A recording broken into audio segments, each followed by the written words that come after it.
friends, welcome back to my channel. It's me Anshika this side and I welcome all of you in my video. And I am a 12th grader state board student and this video is going to be prepare with me for my pre-board exam. So without any further delay, let's get start this.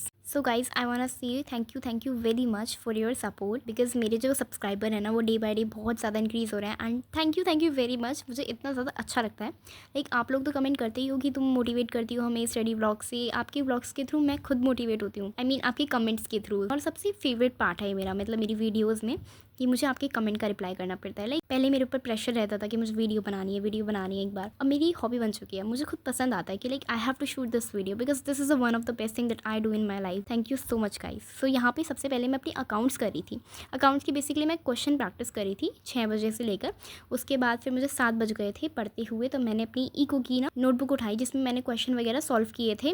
Solve तो basically account के किए थे. इसमें मैंने अपना pending काम करी थी क्योंकि जिस दिन मैं व्लॉग शूट करी थी ना उस टाइम पे दिन में मेरी बहुत ज़्यादा तबीयत खराब थी. तो इस वजह से मैंने अपनी दोनों कोचिंग जो है मिस कर दी थी. तो यहाँ पे इको वाली मैम ने बहुत ज़्यादा काम करा दिया था. तो इस वजह से मैं उस काम को ही कॉपी करी थी क्योंकि नेक्स्ट डे इस काम का जो है ना टेस्ट था और मुझे इसका रिवाइज वगैरह भी सब कुछ करना था उसी दिन. तो फटाफट से पहले मुझे 20-25 मिनट ये नोट करने में लग गए थे और देन उसके बाद मैंने इसको अच्छे से रिवाइज किया, चैप्टर समझा. और अभी मैं करंटली मैक्रो के चैप्टर पर हूँ. फॉरेन एक्सचेंज हमारा वो चैप्टर आज ही स्टार्ट हुआ है और ये इससे पहले का जो काम था वो मैं करी थी गवर्नमेंट बजट वाला चैप्टर. वेल दिस टाइम अभी मेरा जो है अकाउंट्स का सिलेबस जो है रिवीजन की सीरीज जो मेरी चल रही थी वो सब खत्म हो गई है. हमारी पार्टनरशिप की बुक भी ऑलमोस्ट कंप्लीट है और बस एक चैप्टर बचा है उसमें डिसोल्यूशन ऑफ फर्म. वो भी हमारा कल कंप्लीट होगा क्योंकि उसके बाद से 17 से मेरा एग्जाम है और 14 को मेरा एक एग्जाम है जिसकी बेसिकली ना तो कोई बुक है ना फिर कोई हमने इसके बारे में पढ़ा है. इसमें ऐसा है कि इंडिपेंडेंस डे के ऊपर लिखना है वो सब कुछ. तो उसका मेरे को एक वीडियो मिल गया यूट्यूब पर तो मैं उसको ही पढ़ के जाऊँगी. और उसमें ये ऑलमोस्ट उसने ये बताया है कि ये हमेशा सेम पेपर आता है RBSC में या फिर अदर स्टेट बोर्ड्स में जो भी आजकल चल रहा है ना तो सेम पेपर आता है. तो मैं उसको ही देख के चली जाऊँगी इस वीडियो को और नेक्स्ट डे अपना पेपर कर दूँगी भाई भगवान भरोसे.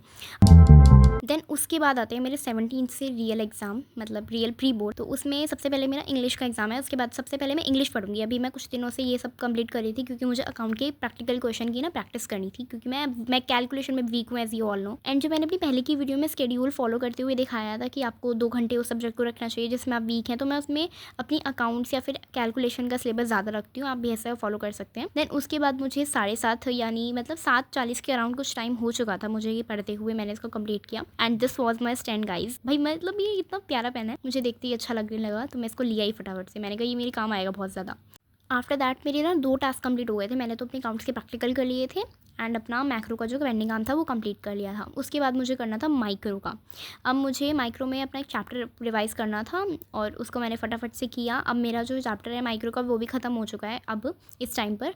और अब बचा है मार्केट इक्विलिब्रियम वाला चैप्टर. वो भी बहुत छोटा सा चैप्टर है, बहुत छोटा सा लिटरली. तो मैं इसको 2 सेकंड में कर लूँगी. इतना कॉन्फिडेंस आ गया ना माइक्रो पढ़कर कि अब माइक्रो तो आसानी से हो जाएगी. मैक्रो पहले मैंने सोचा था कि माइक्रो बहुत ज़्यादा डिफिकल्ट होगी मैक्रो से भी ज़्यादा. अब तो मुझे दोनों ही अच्छी लगती हैं. मुझे मैक्रो वैसे मेरी फेवरेट है. मैक्रो में कैलकुलेशन भी है, थ्योरी पोर्शन भी है और काफ़ी अच्छा लगता है उसको पढ़ना. इतना अच्छा इंटरेस्ट आता है उसको पढ़ने में अलग सा ही. देन ये जो मैं चैप्टर पढ़ रही थी ना अभी प्रोड्यूसर इक्विलिब्रियम उसमें ना 2 अप्रोच थे MR और MC. तो सबके उसमें MR MC वाला सिलेबस में ही आ रहा है. तो इसमें ना ग्राफ वगैरह मुझे समझ नहीं आते. इस वजह से मैंने मेनली यूट्यूब वीडियो खोली थी वरना मुझे पूरा चैप्टर बेसिकली आता है.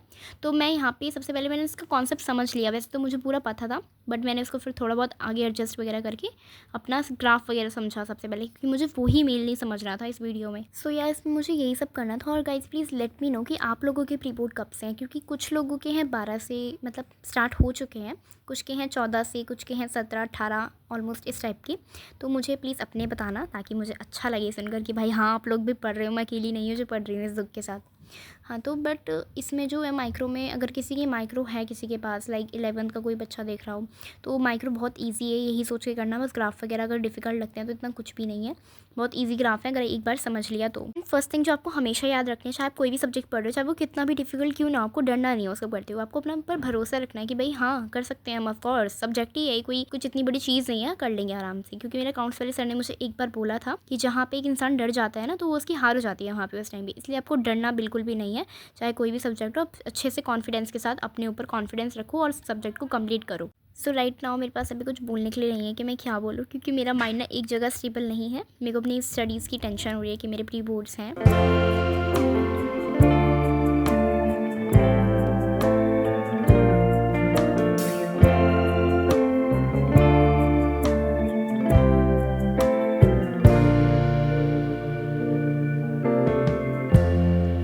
brighten up. So that is all I did, guys. Thank you so much for watching. Subscribe for more, and God bless you.